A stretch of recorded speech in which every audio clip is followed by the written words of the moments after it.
Hey, you guys.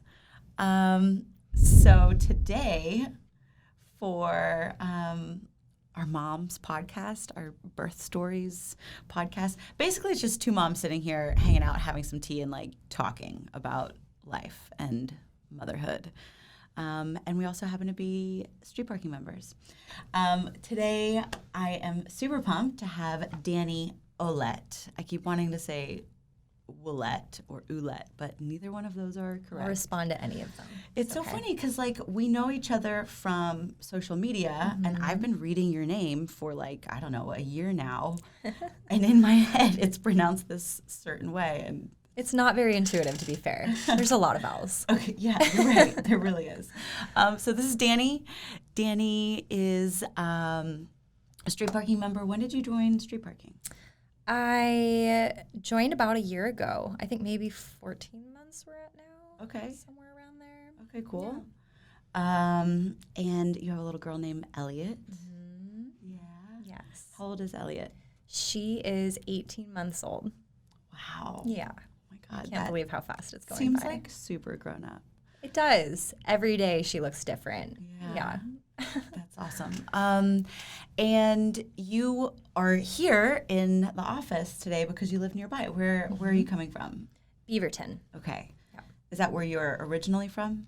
My husband and I grew up in Newburgh, which is where Kim is from, I believe. Is that also Oregon? It is also Oregon. It's just farther away from here. Okay. Yeah. Okay, cool. But we've lived in Beaverton for about 3 years. Awesome. Mm-hmm. And had you done any CrossFit or anything like that before you joined street parking? Yes. Okay. I had done CrossFit since, I think, August 2015 was when I started doing CrossFit. All right. Mm-hmm. Cool. Yeah. Anything? Oh, yeah.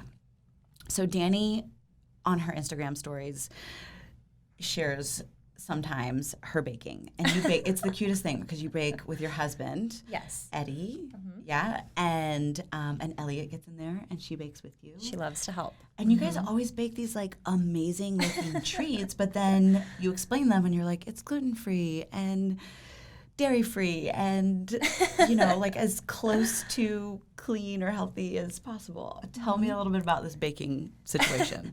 Well, it's really funny actually because my mom was a professional baker when I was a kid, but I did not inherit any of those skills. Okay. So for most of my life, I was cooking inept. Like I didn't even know how to make my own coffee when I was 20. Like the running joke with families I babysat and nannied for was that I burned water when I tried to boil it because I just wasn't good. But my husband has always loved to bake. He's a phenomenal baker. Okay. And it's just something we started doing again recently. And I have a lot of food restrictions. So it's just been something fun we've been doing over the holidays. We follow some great blogs and It makes us look like we know what we're doing. To me, it looks like you know what you're doing. My husband fixes a lot of my mistakes. So it's good. Okay. I'll like forget. We made a whole loaf of banana bread and forgot to add the oil the other day. Like, this tastes weird, but then we found it in the microwave the next day. But overall, we do okay. Yeah. Okay. Cool. Anything else that you want to add about like, I don't know, who you are in the world outside of motherhood? Oh my gosh. Well, I am a stay-at-home mom, and so that's primarily what I do. But my husband's my best friend, and we just, I don't know, we love to adventure, we love to travel. He runs a couple businesses. I help him with that. And my professional background is in bilingual education and dentistry. Whoa. Yeah. What are the two languages?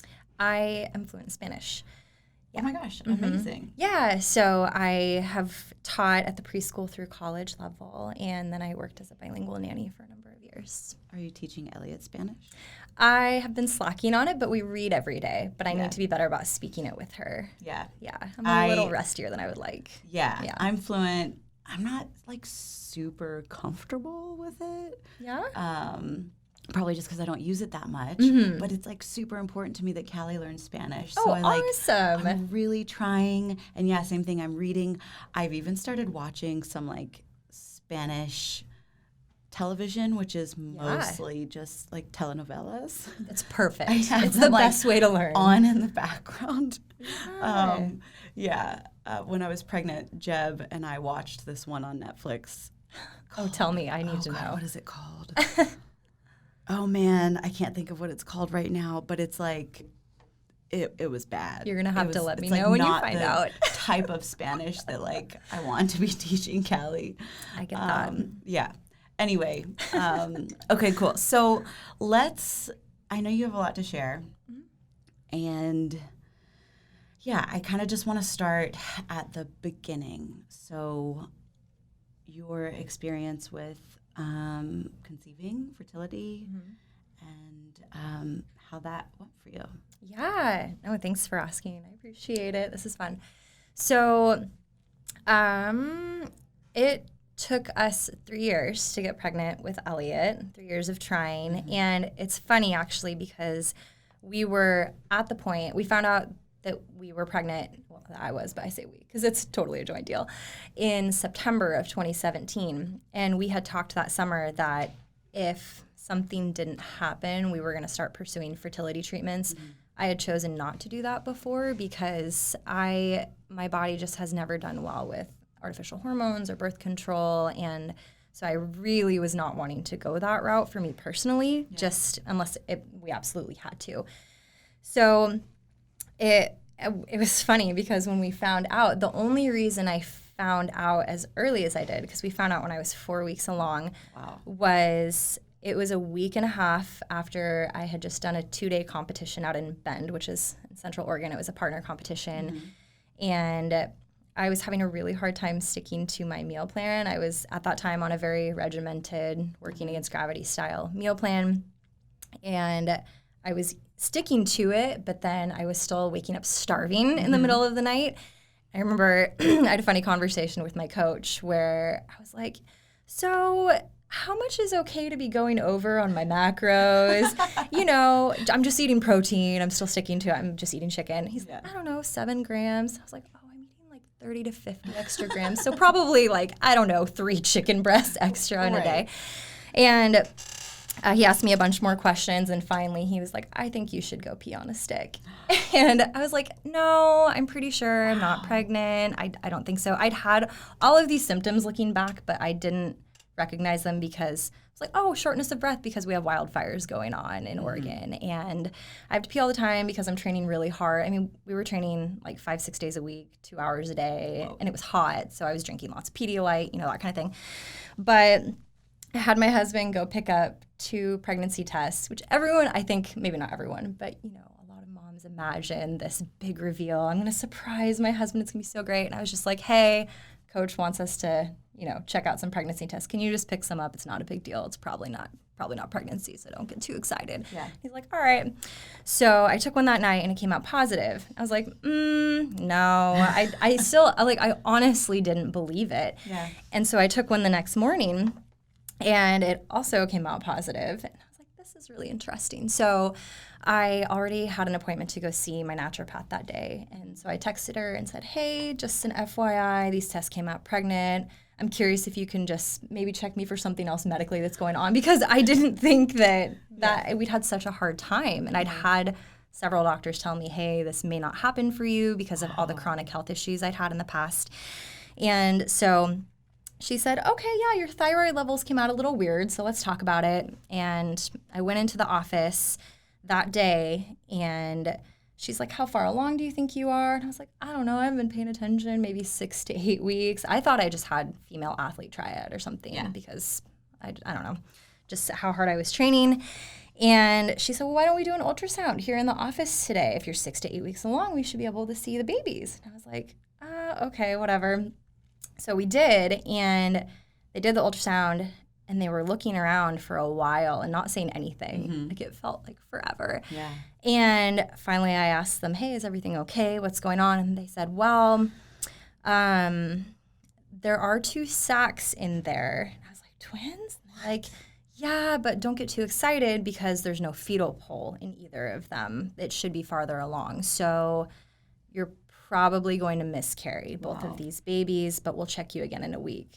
And I didn't want to tell anybody because, I was like, well, there's nothing happening. But it was It was like the hardest, ended up being closer to 2 weeks of my life because I would check in and they said, well, let's give it another day. Your body should do what it's going to do. And finally, I called my naturopath and said, hey, I'm going to go in and see my midwife. It's covered by my insurance, so I can get a second opinion. And when I went and got checked, again, it had been such a hard 2 weeks because I had to dial down my training, but I didn't want to say anything. And so people were like, okay, what's going on? You're not here, because a small gym I was at.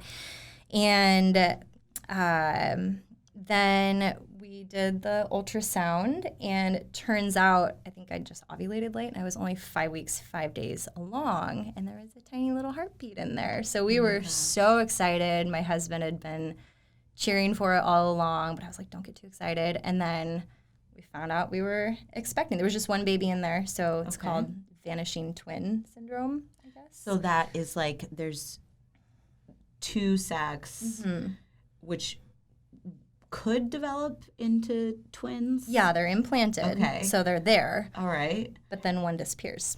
Just disappears. Wow. So I think it's technically considered a miscarriage, but it's not. Right. It's not a typical one. Okay. But I guess it's more common than people realize, but most people don't get checked that early. I was just so regimented about my food and my sleep and all of these things and headaches and, I mean, what a roller coaster to be like, no, we're definitely not pregnant. It's way too hard. And then, wait, we're pregnant. Wait, it's twins. Wait, no, it's maybe just one twin. Wait, no, now we have to wait to miscarry. Wait, you are pregnant. Like, geez. Yeah. You got all of the news, all of the stuff super early on. Yeah. So then how did the rest of your pregnancy go? Yeah, so found out 5 weeks, 5 days. 6 weeks on the dot, I had horrific morning sickness around the clock for about 8 weeks, where I chose to go a more homeopathic route with some of the medicine I took, and then Unisom, just because with my health history, my body doesn't handle, or is very sensitive to a lot of different medications. So I was still working full-time in dental at that point and occasionally nannying. So I had to tell my employers before I told anyone else because I was so sick and I was in people's mouths all day. And oh my God, that's a nightmare. Yeah, it was interesting, but nothing ever happened. No incidents at work, which was great. But I was that person that was like puking in rush hour traffic. Oh. Yeah, it was really great. Oh no. But it was only 8 weeks. I know some moms have it a lot worse, but it was pretty rough. I did have to take a week off from any kind of training in my first trimester around ligament pain.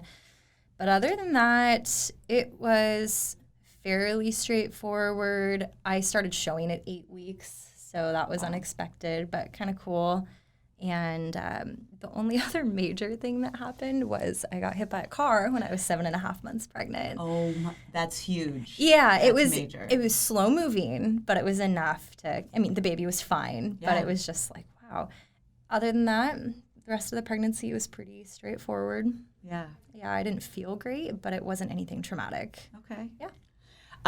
For the nausea and the morning sickness and everything, was there something in that more like naturopathic realm that seemed to really work for you or that you would recommend?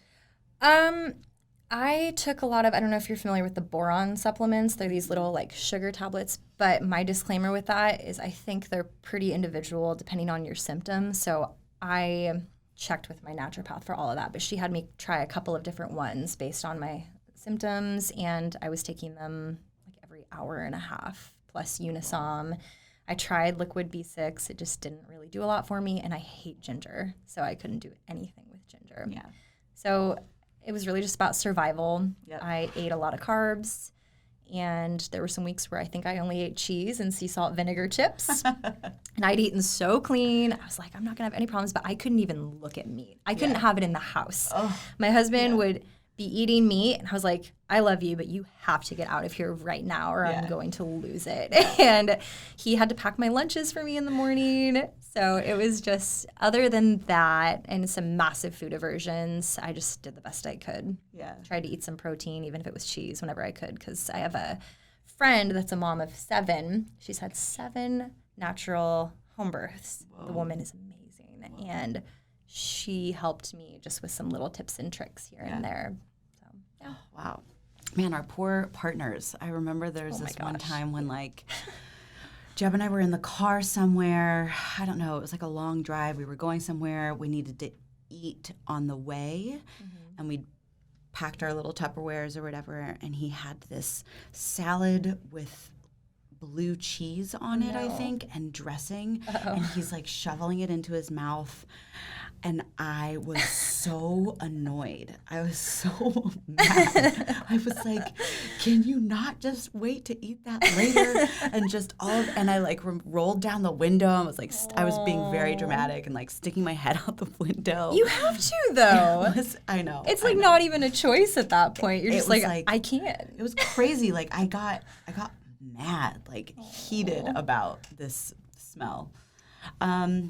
Okay, so now let's fast forward to the birth day. Yeah. Tell me how that started and what happens. So it's kind of an intense story. Okay. And I have had some people tell me it's like a little traumatic. But honestly, like I shared with you before, I have a lot of peace about it. Pretty much everything that could go wrong did. But I'm really grateful that I had phenomenal doctors that had prepared me ahead of time that, hey, you can have a birth plan, but don't laminate it, was what my midwife told me. Yeah. Because things just may not go according to plan. And she knows, I've been with my midwife since high school, so she knows I'm a very type A personality. She's like, you just need to hold this loosely. And I was like, okay. So Elliot was born on May 18th of 2018. I went into labor the night before, and at that point, I was 6 days overdue, or 5 days overdue. I was 40 plus 5 the day I went into labor. So I was pretty uncomfortable. I was really hoping she would come early, but that, we all kind of do. Yeah. We all kind of don't. So I remember I hadn't been feeling super well that day. I was trying to do everything I could to induce within reason, but I'd been warned against certain things like castor oil. Right. And so we had an event, actually, that we were supposed to speak at that night. And I was like, well, I guess we'll see what happens. There was no indication for me that I was going into labor. I just wasn't feeling great, but I hadn't been feeling great. So I remember we headed out the door. We drove to this event. It was like 10 minutes from us. And we were running 5 minutes late, which ended up being a really great thing because as soon as my husband turned off the car, my water broke. As we were about to get out of the car. I was like, I think I either just peed my pants or my water broke. And he's like, well, which is it? And I was like, well, give me a second. And then it became very clear that that's what was happening. So we called up a friend that was going to be there and said, hey, you're going to have to take things over. Because I knew going into it that I was group B strep positive. So my midwife had warned me, when your water breaks, you need to go in. I had chosen to have a hospital birth for that reason. And so I went home, grabbed the hospital bag. I tried to take a shower. And at that point, again, my water had just broken, but I was already having pretty intense contractions, 3 to 4 minutes apart. Whoa. And so actually I had to ask my husband about it last night because I didn't remember a whole lot of it. And he's like, yeah, you were in a lot of pain pretty early on. So we called my midwife, called my naturopath because her and Eddie my husband, were the only ones that I wanted in the room. And we headed to the hospital, which was about 15 minutes from us. And Eddie was like, yeah, I just remember you were in a lot of pain early on. So I was thinking, oh, maybe things will progress really quickly. Maybe she's going to come pretty soon. Didn't know what to expect. So we got to the hospital, and Eddie had said by that point I was just crying. And he's like, you couldn't even stand up. You were in so much pain. Wow. And I have a very high pain tolerance. Yeah. Normally, I can pain cave very well. But I was in a lot of pain. So by that point, I think it had been a little over an hour, maybe an hour and a half since my water had broken. So they got me checked in, got me into a room. And at that point, my contractions were 90 seconds apart. Oh, my gosh. Yeah.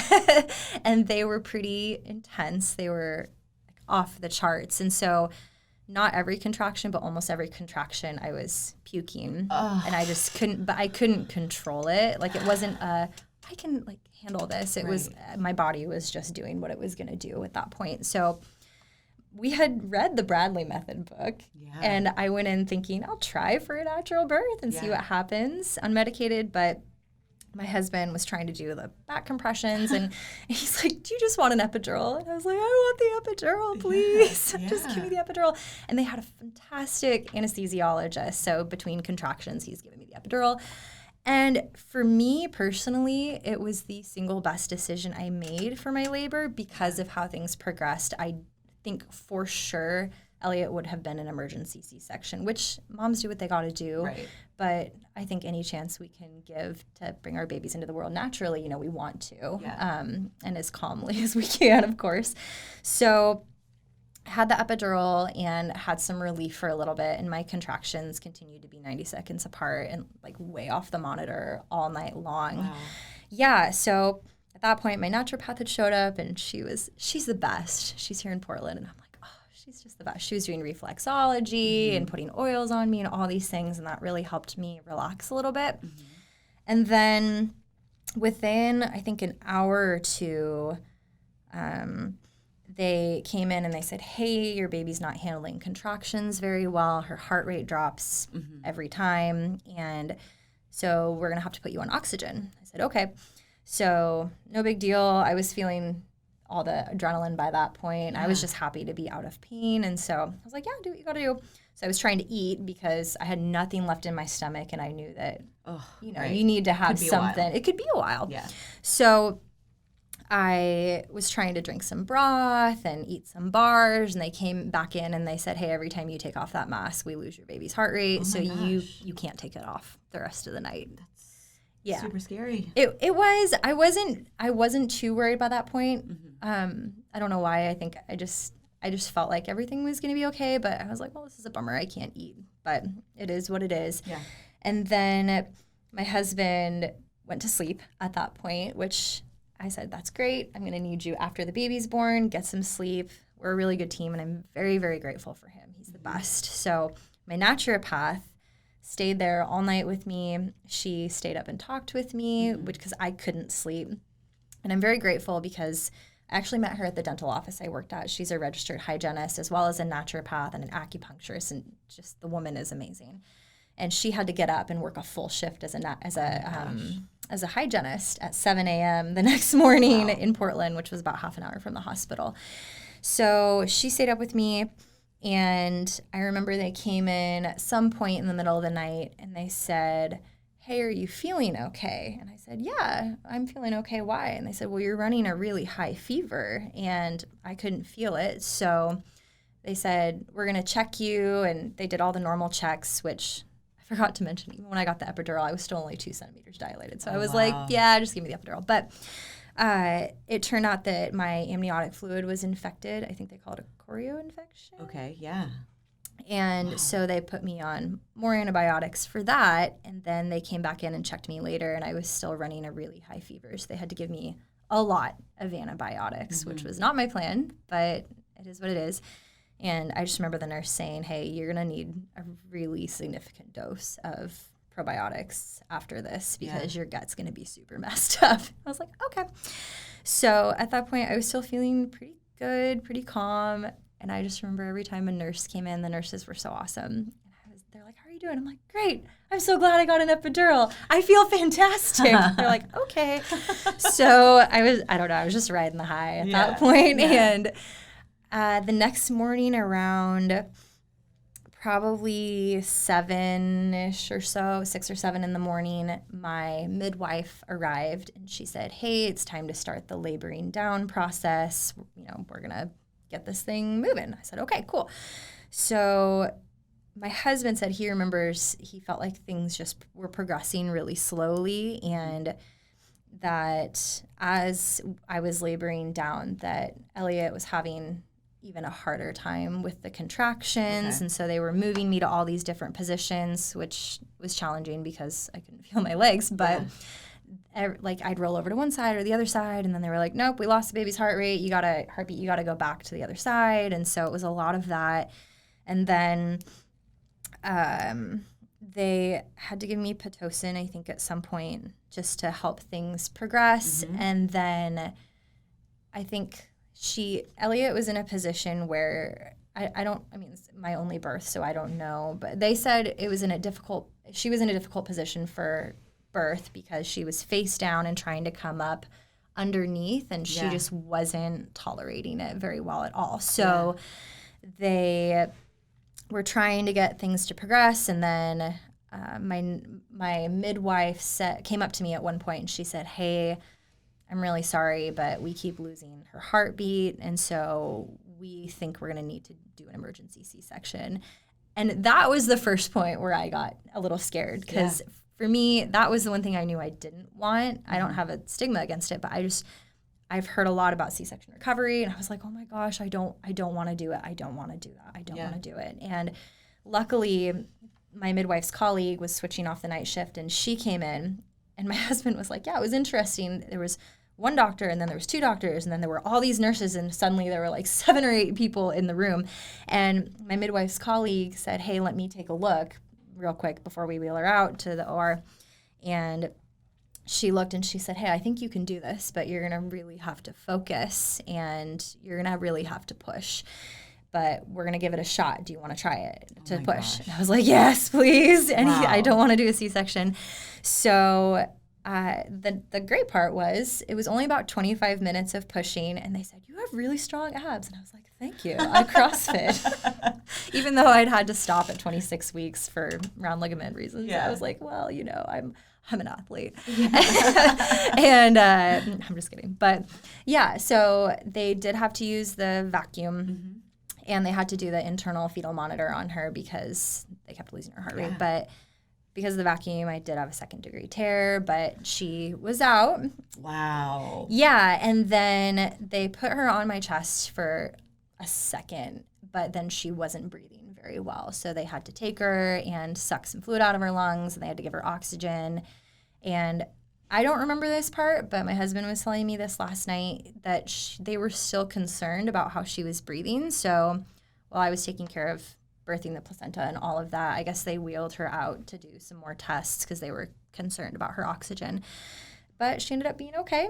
And our running joke in our family is that her personality was evident from conception, through the birth, through all of it, because she's just a total fighter and a very intense personality. So it ended up being okay, but that was, I guess, the birth itself. Yeah, I mean, that sounds like you just like went right into it. Mm-hmm. 12 and a half hours of labor before she came out. Mm-hmm.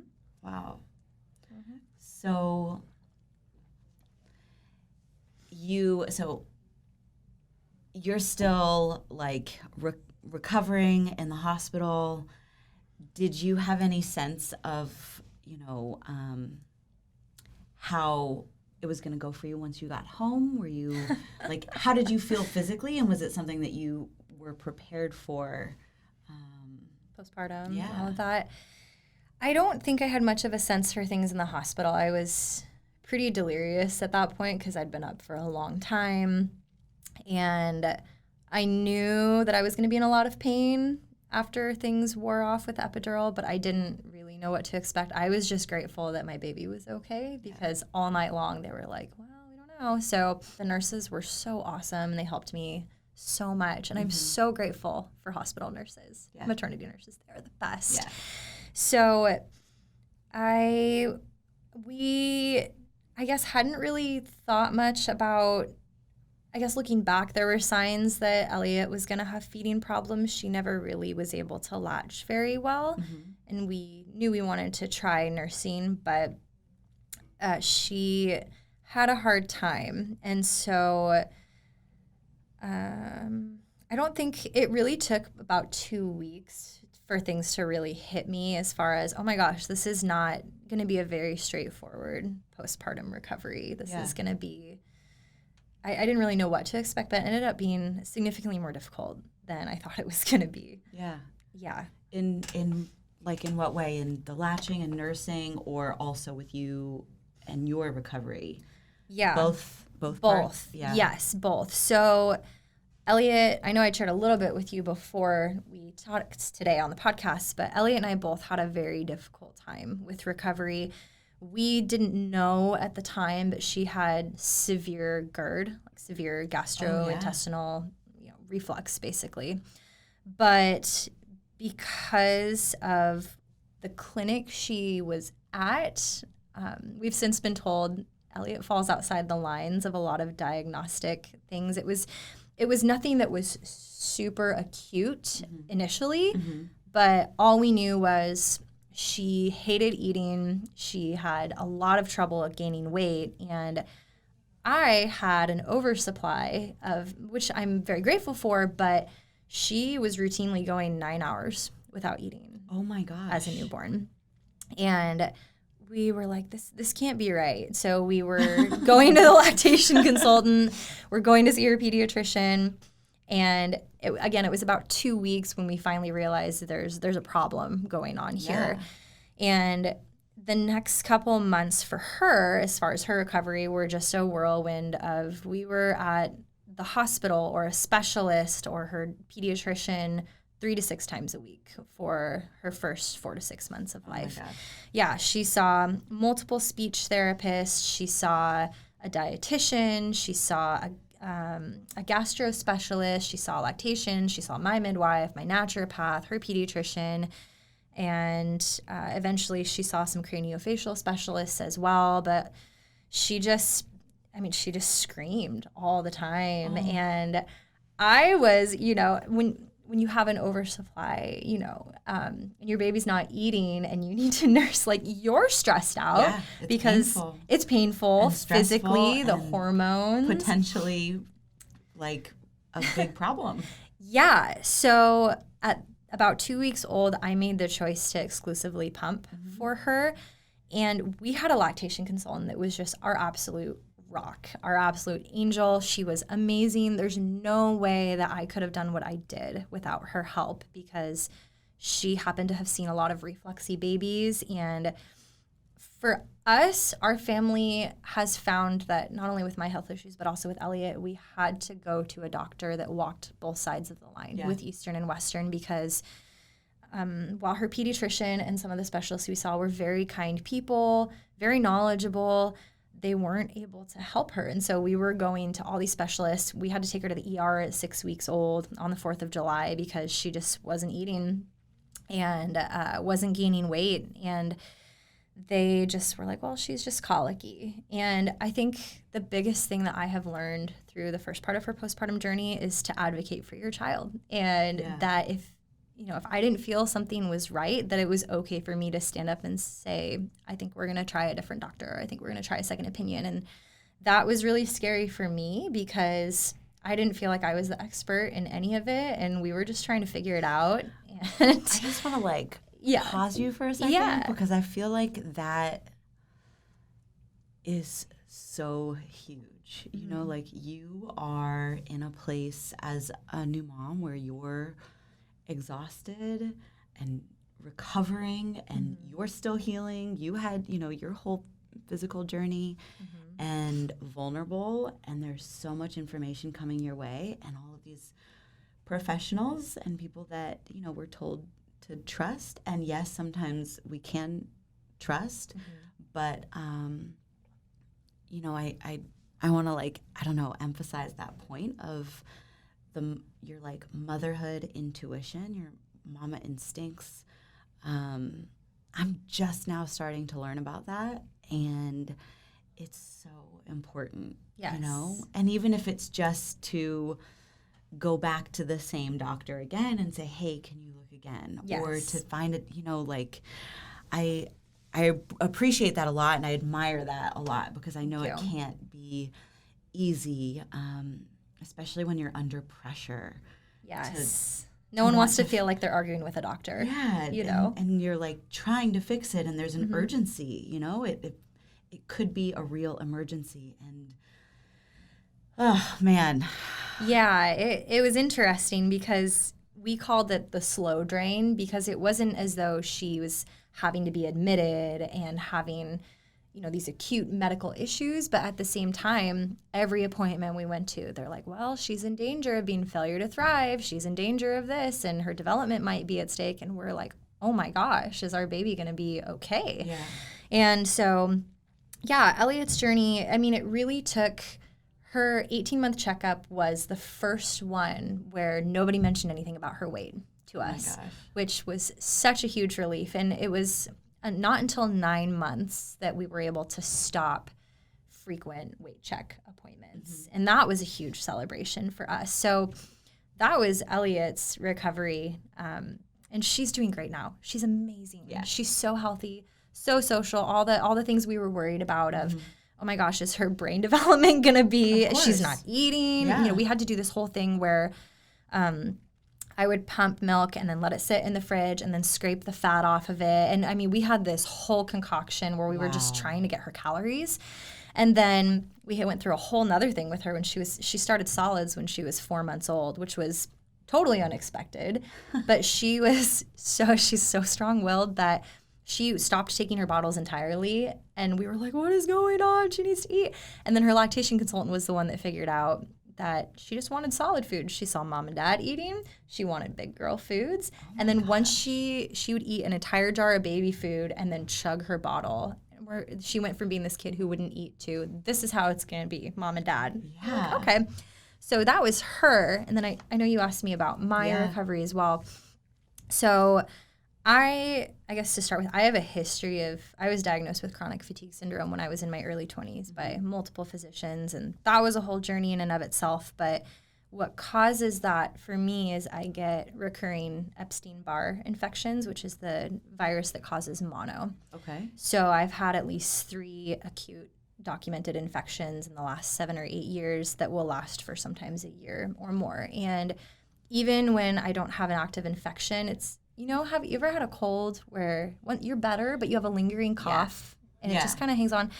That's kind of how life is for me, where I've had some periods of time where I can function and really do great and no one would know because they're like, oh, well, you're doing CrossFit and you're working, but they don't see all the behind the scenes. And so being that our bodies go through so much postpartum and it's a depleting process in and of itself, it triggered a really massive, I don't know if relapse is the right word, but a flare for me of that, where I had a bunch of blood work done and I had really high viral loads again for that. So I was also very ill. I remember I did 10 weeks of IV therapy at one point. I just got off of my antivirals that I've been on for about a year. Wow. And I'm still supported by a lot of supplements, but I feel stable now for the first time in a while. But I was, very sick as well while trying to take care of a very sick baby.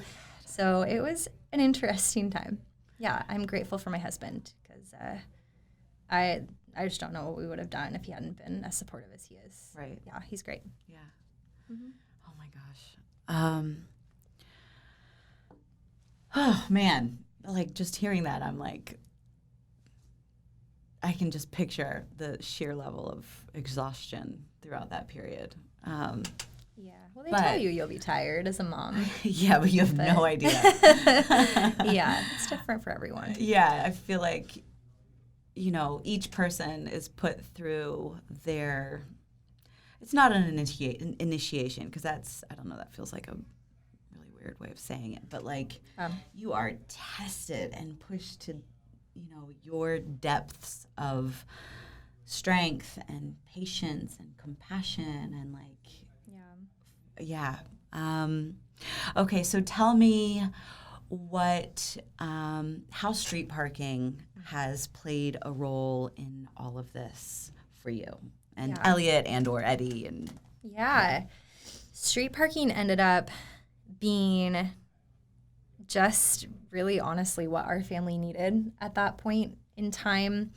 I started the whole postpartum bundle when I was, I think, 2 or 3 months. No, it may have been a little farther than that. No, about 2 or 3 months postpartum, just with all the exercises. And then I didn't actually start any street parking programming until the fall last year, which Elliot was born in May. And it was, I think, October or November when I started the programming. Mm-hmm.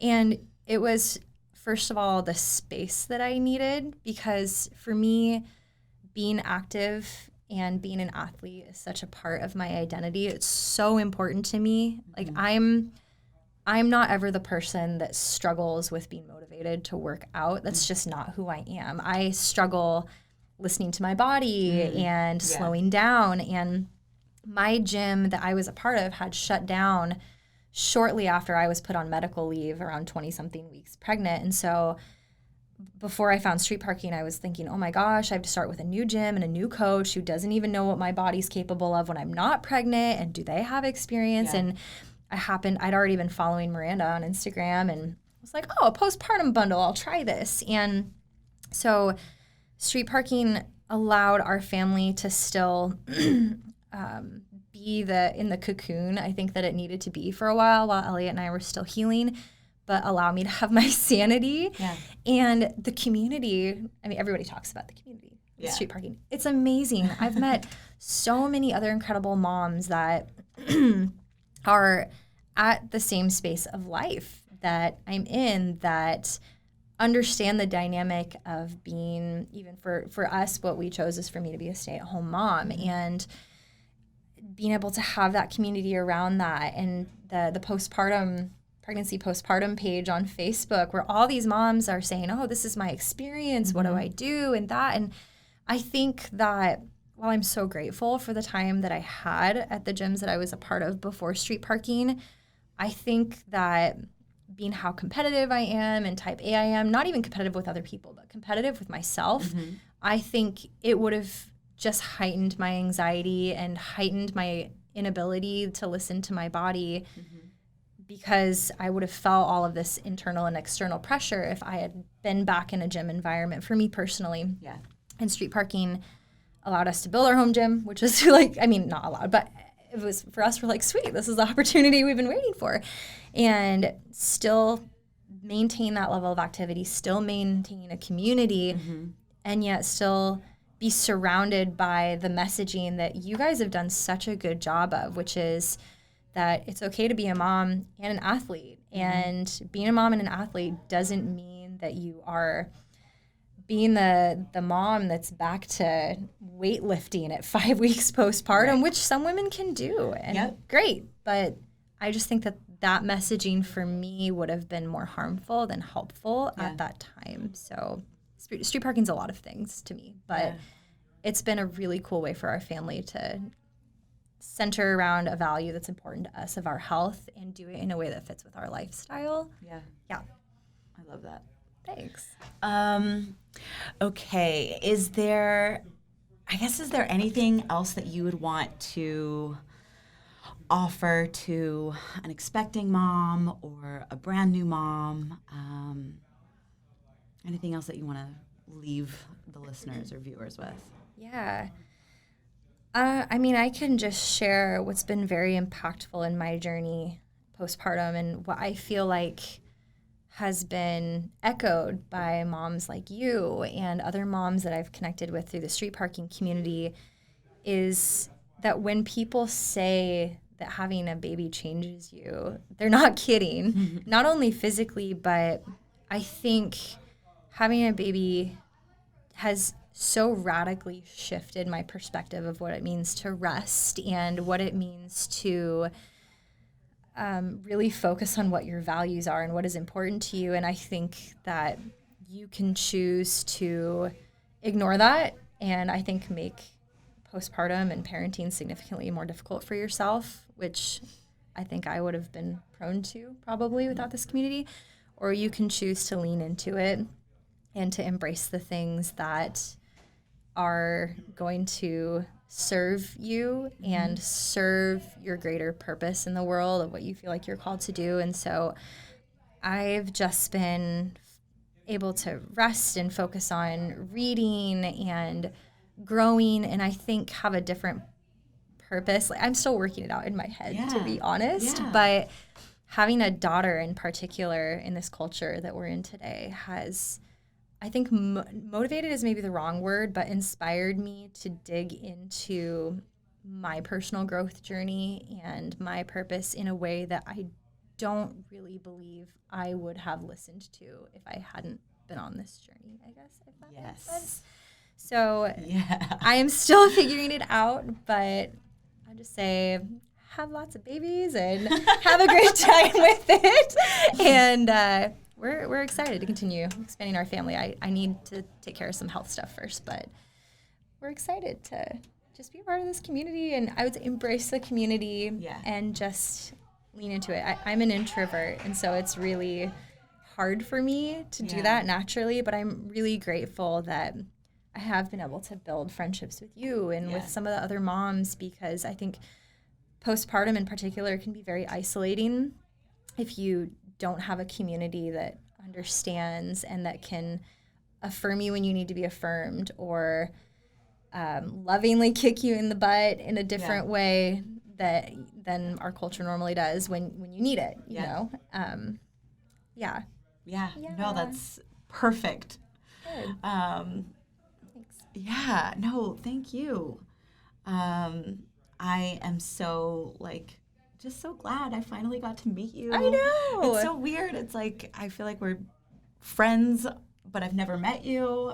I didn't even know how to pronounce your last name. It's okay. Not important. And yeah, you're right. The community, we can say it all the time. And I guess if you know, you know. And I'm culture is lucky. Experienced, you know. You can talk about it all you want, but until you experience it, you really don't know. Okay, so what is your Instagram handle if we want to find you on? Oh my gosh. I always forget where the underscore is. I have to check.